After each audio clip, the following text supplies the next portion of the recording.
Night has fallen like a curtain.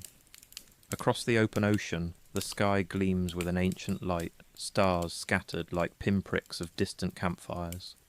No moon, no landmarks. Only the ceaseless rolling of the waves beneath the hull of the caravel. Below deck, the navigator lies awake. His name is Tomas de Oliveira, 42 years old, with eyes that have seen more water than land, and hands that memorized constellations before letters. Tonight, he stands alone in the captain's cabin, a single oil lamp illuminating a goatskin parchment chart. Blemished, tattered, flecked with salt. He closes his eyes, breathing deep, as if inhaling the knowledge of the stars. When he opens them again, his fingers gently trace the ink lines, drawn from previous nights. Latitude lines, course headings, estimated drift. Yet between those lines are the unknown. Every fathom of current, every gust of wind no sailor could predict, every minute of time lost or gained. The navigator's craft is a fragile alchemy. He consults his astrolabe, brass gleaming, intricately pinned with rings and needles. Each star must be sighted at just the right moment, but storms, haze, clouds, exhaustion, delays, any could spoil the reading. Instruments are imprecise. The sea is deceptive.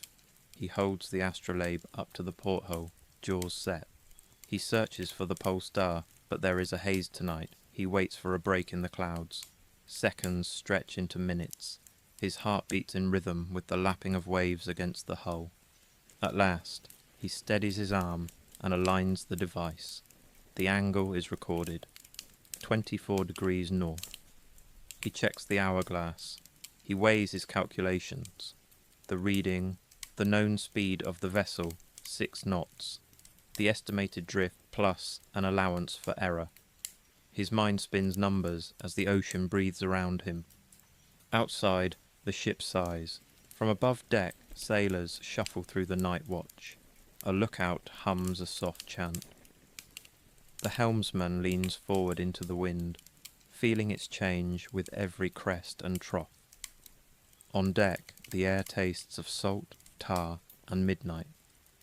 Thomas can hear the creaking of the masts and the soft hum of the sails overhead, like a living creature breathing. He steps out onto the quarterdeck, chart tucked under his arm. He sees Captain Afonso at the rail, gazing into the dark expanse. No words are exchanged. They both know.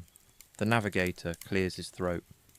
Latitude, north 24 degrees, he begins. Afonso nods. And the log shows 5.5 knots average since midday. Current unknown. Afonso murmurs. Make the heading due west. Cut off schedule. We'll adjust tomorrow. Thomas marks it. The chart brightens with fresh ink.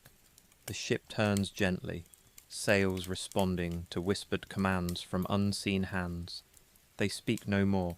There is no comfort in words. Below deck, Thomas returns to solitude.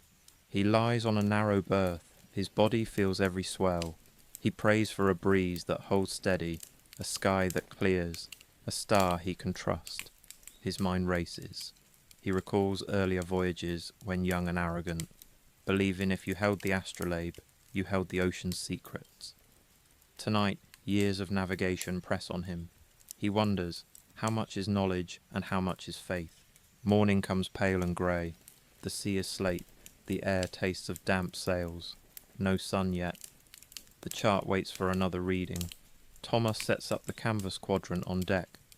An easier, cruder instrument. He needs the sun, but the sky remains overcast. He waits. The wind shifts. A faint glow on the horizon signals sunrise. At last, golden light filters through. Thomas raises the quadrant again. He tracks the sun's edge as it rises.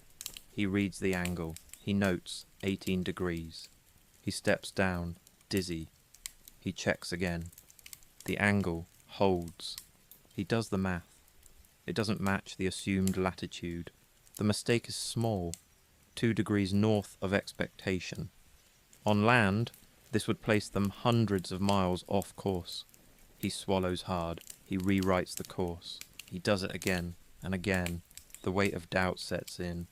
Thomas imagines the coastline they will find, or worse, not find. He imagines endless water, everyone's hope burning out. He goes below deck for water, drops from his cloak pool at his feet.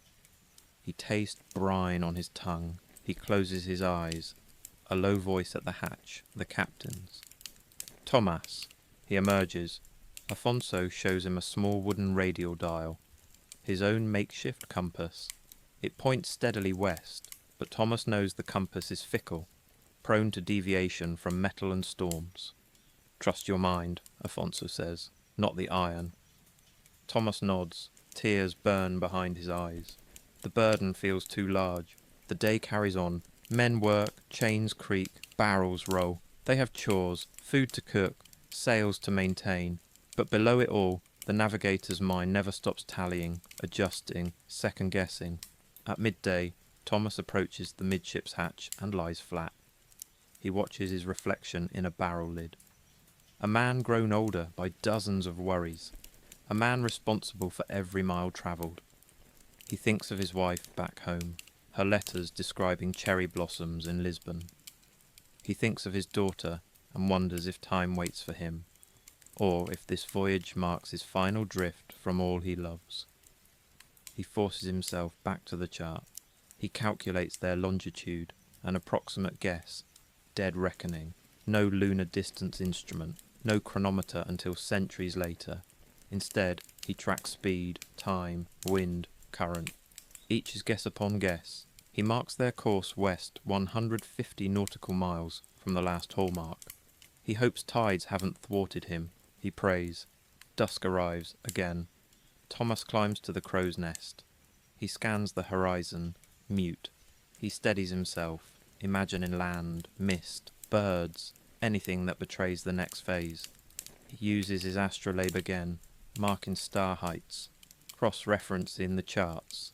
The sea breeze cools his sweat. He whispers to the night, steady. He lowers the device. The measurement lines smear from condensation. He wipes it clean. He forces calm in his chest. He makes the entry in the logbook. June 17th, latitude 23 degrees north. Direction west. Course making. No sight of land. Spirits uneasy but determined. Below, candles flicker. The navigational instruments have been cleaned and stowed. The charts rolled. Thomas sits before the map, pen trembling. He draws a small note in the margin. If wrong, landfall may be missed. Time lengthened, supplies consumed, faith tested. He closes the book and places it away. He prays again for mercy and clarity. Night deepens. Under a sky thick with stars, Thomas stands watch, his astrolabe at his side. The ocean yawns before him. The navigator's burden is not just charts and instruments. It is the silent fear that the earth is bigger than any man, and that his mistakes can cost more than time or treasure. He listens to the waves, to the stars, and to his own heartbeat. He will lead them home, or lose them to the vast, indifferent ocean. Dawn came too quickly, or perhaps sleep never came at all. Thomas de Oliveira was still at his table, half awake, parchment covered in fresh ink and corrections. A soft knock echoed at the door. It was Iago, the cabin boy, eyes wide, barefoot, holding a bowl of thin broth. "You didn't eat last night," the boy said. Thomas looked at the bowl as if it were an artifact from another life. "Thank you," he said. He took a sip, swallowed, but barely tasted it. The ship groaned in rhythm. Another day on the same course. Another day without land. By mid-morning the air had changed, not in temperature or scent, but in tension. It was the way men paused when they spoke, the way they looked to the horizon and quickly looked away. Something was wrong, not openly, but it moved in the silence between sentences. Even the gulls, constant companions in recent days, were gone. Thomas stepped onto the main deck, shielding his eyes from the sun. The water stretched endlessly in every direction, shimmering, quiet. Captain Afonso stood near the prow. lips tight. He didn't turn when Thomas approached. "Winds are holding," the captain said, though he sounded more like he was trying to convince himself. Thomas nodded. "Have we drifted?" Afonso didn't answer. Not directly. "Tell me what you see." Thomas went to work. He took the quadrant at noon, the sun perfectly overhead. He watched its arc, measured its angle, 22.5 degrees. Still too far north. He double-checked, again and again. The results didn't change. He calculated drift from current and wind. His estimates showed they were still within acceptable range, a degree, maybe two. He returned to his table and laid everything out. Logbook, star charts, wind estimates, dead reckoning routes. All their work. But he couldn't shake the sensation that everything looked too perfect, too clean, the kind of numbers that comfort desperate men. That night he would try again, one final celestial reading. Evening came with copper skies. The clouds were strange, thin and curling like ink in water. The ocean had grown oddly calm. That night Thomas stood at the stern with the astrolabe. He traced the stars. Altair, Vega, Arcturus. Their positions told a story, one that didn't match the tale his charts were trying to sell. Their heading was off, slightly. Their drift, greater than estimated. Their speed, subtly overmeasured. Inches compounded into miles. He returned to his quarters. He lit the lantern. He stared at the map. He marked where they should be, then where he now believed they were. The distance was terrifying. If true, they had overshot landfall 2 days ago and were sailing farther into open water. If false, he was about to doom them with a premature course change. The fear was not failure, it was doubt. A quiet, patient voice whispering, "What if you're wrong either way?" That night he couldn't sleep. He walked the deck at intervals, watching the stars, listening to the ship speak in groans and creaks. A lone sailor near the helm said something odd. "Feels like we're being followed." Thomas raised an eyebrow. The man pointed behind them, at nothing. "Just a feeling," he added, laughing nervously. "Like the sea's got eyes tonight." The next morning the storm hit. No lightning, no thunder, no sudden gust. Just a slow, creeping greyness. Wind died. The sails fell limp. The ocean flattened into an unnatural calm. Then came the fog. It moved fast, swallowing the horizon, then the mastheads, then the deck. Within minutes, visibility dropped to a few dozen paces. Men whispered prayers. Others stood still, listening. Even Captain Afonso looked shaken. Only Thomas moved, map in hand, calculating. He pulled Iago close. "I need fresh sand in the hourglass. I need exact timing." The boy nodded, ran below. Thomas made a decision. He called for a course correction. Due south, 3 points. The captain stared at him. "Are you sure?" Thomas hesitated. Number, yes. Afonso gave the order. The rudder shifted. Sails adjusted. The caravel groaned into a new bearing. Thomas marked the change. He felt every eye on him, though no one said a word. By afternoon, the fog had not lifted. Men moved in slow motion. Voices were few. Some tied knots. Others cleaned gear. Anything to feel useful. Thomas stayed at his desk, checking every number, every line. He found another discrepancy, a minor one, but it was enough. The water barrels were lower than expected. The dried rations had been opened early. No one had noticed, or no one wanted to. That night, someone screamed. The crew rushed toward the cry. It came from below. A young sailor, new, barely 16, swore he saw someone standing in the hold. A figure, pale, silent. When they brought the lanterns, no one was there. Some laughed it off. Others crossed themselves. Thomas said nothing. He had seen such fear before, when men begin to believe the sea is more than water, when the ocean becomes a presence. In his quarters, Thomas opened his personal journal, not the logbook, but the one he never let anyone read. He wrote, "June 18th, we are lost." not by direction and by purpose. I correct our course, but something feels wrong in the silence. The sea watches. I feel it. I know that is madness, but it watches, and it waits. He blew the page dry. He stared at the ink, then closed the book. The following morning brought no sun, only stillness. The ocean stretched out like slate. Thomas tried one final celestial reading through breaks in the fog. The numbers didn't make sense. He adjusted the astrolabe again and again. Every time, the sky gave him a different truth. He dropped the instrument on the desk. A soft knock at the door. It was Afonso. He looked tired, older. "We need a heading." Thomas looked at the chart. It no longer resembled the world. It was just lines, lines and lies. He whispered, "Due east." Afonso paused, then nodded. He left. Thomas sat alone. He whispered a prayer, not to God, but to the sea. There is a silence that only the ocean knows. It is not the silence of absence.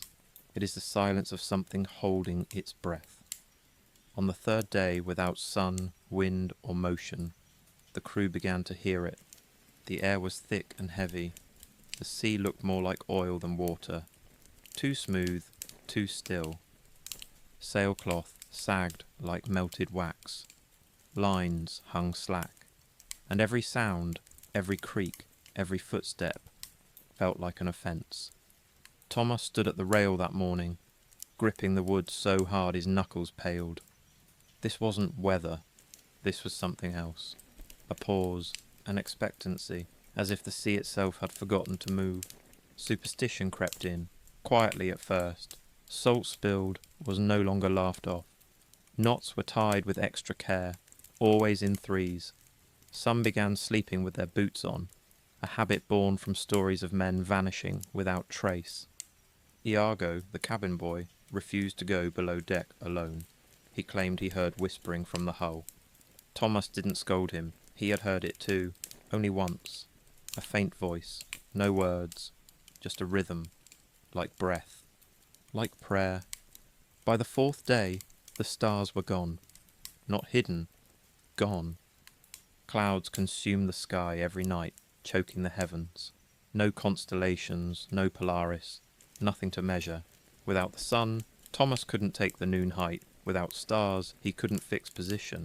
They were sailing blind, dead reckoning only. But even that failed. Every calculation brought them back to a single, maddening truth. They were where they should be. And yet there was nothing, no land, no birds, no change in the water, as if the ocean had stretched itself thin to trap them in its blank middle. On the sixth night, a crewman leapt overboard. No one saw it happen. One moment he was sleeping in a coil of rope. The next, gone. The only sign was the ripple, and his boots, still beside the coil. Thomas found them and held them in his hands, as if they might explain something. They did not. Captain Afonso stopped shaving. His words grew sparse. He no longer paced the deck, no longer gave direct orders. He stared at the horizon now, for hours saying nothing. The men whispered that the sea had taken something from him, that maybe it had taken everything, that maybe it was waiting to finish the job. Thomas wanted to believe it was just exhaustion, but he had seen the captain mutter into the wind, like speaking to someone just out of sight. Then came the birds. On the seventh morning they appeared all at once, hundreds of them wheeling overhead in chaotic spirals. Not gulls, not anything the men could name. They made no sound. Their wings cast long shadows. One by one they began to land, on the mastheads, the rails, even the rigging. They did not move. They did not blink. They simply stared, dozens of eyes, watching. Thomas tried to shoo one away. It didn't flinch. He touched its wing. It felt wrong. Too warm. By evening the birds were gone. Vanished, without sound or trace. Just like the stars. That night, Iago came to Thomas' quarters and asked, "Are we cursed?" Thomas wanted to say no. He said nothing. That same night, the ocean glowed. Soft, pale green. like ghost light. The men gathered at the rail in silence. The sea lit up with bioluminescence, but not in waves, in shapes, circles, lines, spirals, as if some giant hand was drawing symbols beneath the surface. One crewman whispered, "Runes." Another said, "It's a map." Thomas stared for nearly an hour, then turned away. He knew too well the danger of reading too much into signs. The next day, the ship stopped moving. Completely. No current, no wind, no drift. Even the sails hung like lifeless skins. The compass spun aimlessly. The hourglass refused to settle. Shadows moved without light. The ocean had become a mirror. Thomas knelt by the helm and whispered a prayer, not for salvation, but for clarity. If this was death, he wanted to see its face. That night, he dreamed. He stood on land, a jungle of bone trees and black sand. Above him, the stars burned blue. The moon had a face. It was weeping. At the shoreline stood a figure, cloaked, hooded. It held an astrolabe in one hand, a human heart in the other. When Thomas asked where they were, the figure replied, "You're not lost, you're found." He woke choking on seawater, but his bed was dry. The following day, a cry went up from the crow's nest. "Land!" Men rushed to the deck, shouting, weeping, laughing. In the distance, a jagged line against the sky. Real, tangible. They adjusted course, sails snapping as wind returned. Thomas clutched the railing. Afonso appeared beside him, gaunt but smiling. Thomas dared not ask if he saw it too. Hours passed. The shape grew closer. Details sharpened. Trees, a shoreline, mist, curling like smoke. The men sang. Some knelt and prayed. Some kissed the deck. The navigator watched in silence, because deep in his gut, he did not feel relief. He felt watched, and worse, expected.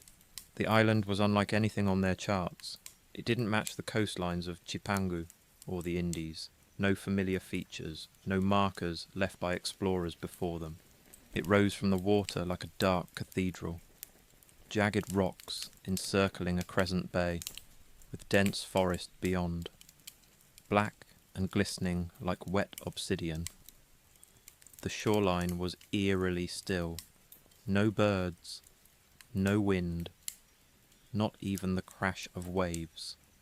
Just silence. Captain Afonso gave the order. They dropped anchor and lowered the longboats. Thomas did not want to go ashore. Every instinct screamed against it, but he went. His journal, astrolabe, and chart came with him, not because he needed them, but because he couldn't imagine leaving them behind. He, Afonso, and 8 others took the first boat. The oars slipped into the water without a sound. The sea felt thicker here, not heavy like oil, but somehow aware. It pulled them forward, not with current, but with will. The sand was black, fine as ash. It hissed under their boots.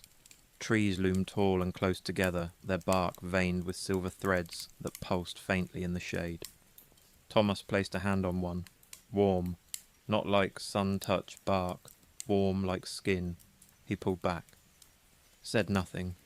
They walked into the forest. The men joked at first, shallow humour to silence fear. But soon the trees closed in. The trail, if there was one, grew narrower, then steeper, then crooked. No birds, no insects, no sound, but boots and breath. Thomas felt like they were being drawn in, like the island was breathing them deeper. They came to a clearing. In its centre stood a stone structure, weathered, overgrown, ancient. Not like the temples of the Aztecs, not like the ruins of Carthage. It was older, cruder, wrong. The stones were too smooth. The carvings didn't resemble men or animals, just eyes. Hundreds of them, staring out. One of the men vomited. Another dropped to his knees and began praying. Thomas approached the altar at the centre. His boots scuffed a symbol in the dirt, one he recognised. He'd seen it glowing beneath the ship on the night the sea lit up. He touched the stone, cold, then burning. He fell backward, clutching his palm. An eye, the same symbol, now burned into his skin. Captain Afonso tried to lift him, but froze, his gaze locked forward. "Look," he whispered.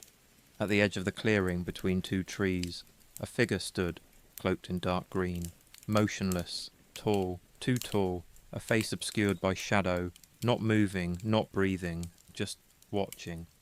Like the birds, the forest screamed, not with sound, but with memory. Visions struck Tomas like lightning.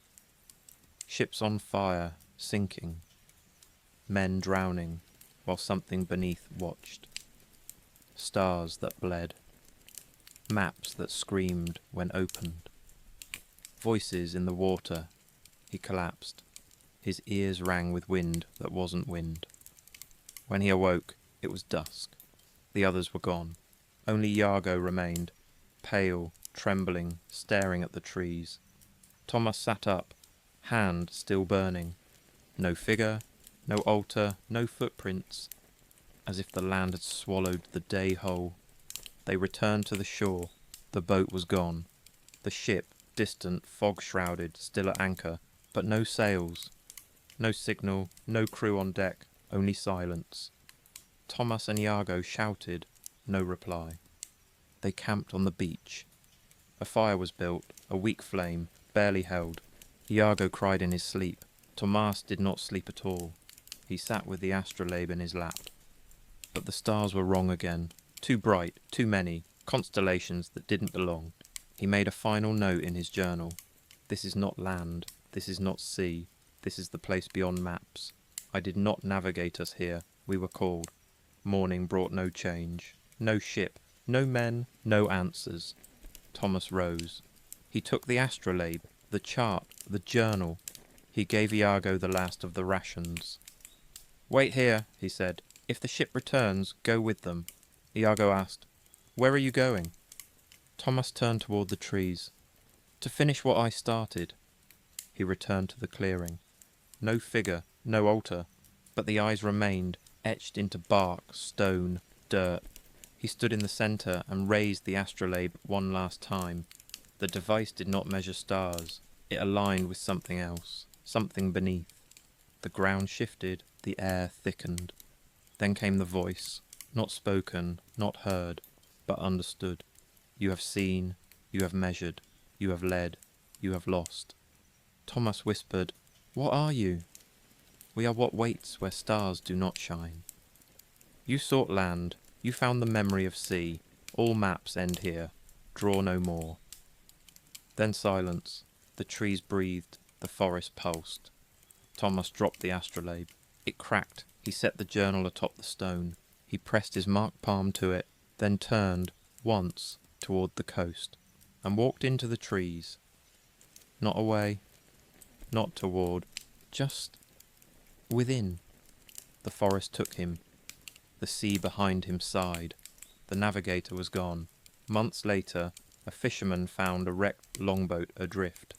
Inside, one boy, half mad, sunburned, clutching a broken chart.